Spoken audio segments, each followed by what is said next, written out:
Disons-le tout net, la quasi-totalité des députés européens est horrifiée par la façon dont Martin Selmayr a été nommé secrétaire général de la Commission. Il n'y a pas beaucoup de monde pour prétendre que le statut de la fonction publique européenne, une Bible votée par le Parlement et les États membres, a été respecté. Le projet de résolution le dit même clairement. Jamais Selmayr n'aurait dû être nommé secrétaire général. Mais de là à demander son départ, il y a un pas que beaucoup ne sont pas prêts à franchir. Pourquoi ? Parce que Juncker a lié son sort à celui de son secrétaire général. S'il part, je pars, a-t-il dit au chef de gouvernement conservateur du Parti populaire européen qui lui demandait des comptes. Car même dans les États, la promotion de Selmayr passe mal à 1 an des élections européennes.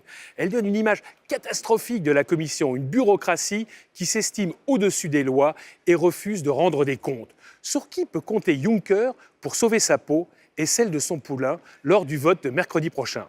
D'abord sur sa famille politique, le PPE, le premier groupe du Parlement européen, et surtout sur les Allemands de la CDU-CSU et les Espagnols du Parti populaire de Mariano Rajoy. Il faut bien voir que Juncker est l'homme des conservateurs allemands et son refus d'intervenir dans la crise catalane lui assure un soutien sans faille des Espagnols. La droite française, elle, hésite, tout comme les Nordiques ou les élus de l'Est. Au sein du groupe socialiste, la seconde famille de l'Assemblée, la division est profonde. Le SPD allemand, par exemple, devrait soutenir Juncker parce qu'ils sont alliés à la CDU à Berlin. Même chose pour les Espagnols, toujours à cause de la crise catalane. En revanche, les Français sont vent debout contre Selmayr.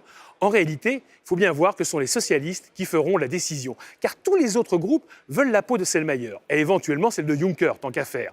Les eurosceptiques de l'ECR, où siègent les conservateurs britanniques et polonais, les libéraux et les Verts, choqués par ce manque de respect des règles, la gauche radicale de la GUE. Et bien sûr, les 2 groupes europhobes, ainsi que la plupart des non-inscrits. Mais à eux tous, ils ne pèsent que 345 sièges sur 751. Le vote de mercredi est donc totalement incertain. Au final, que le Parlement passe l'éponge ou pas, l'Europe sera la grande perdante d'une affaire créée de toutes pièces par l'ambition démesurée d'un seul homme, Martin Selmayr.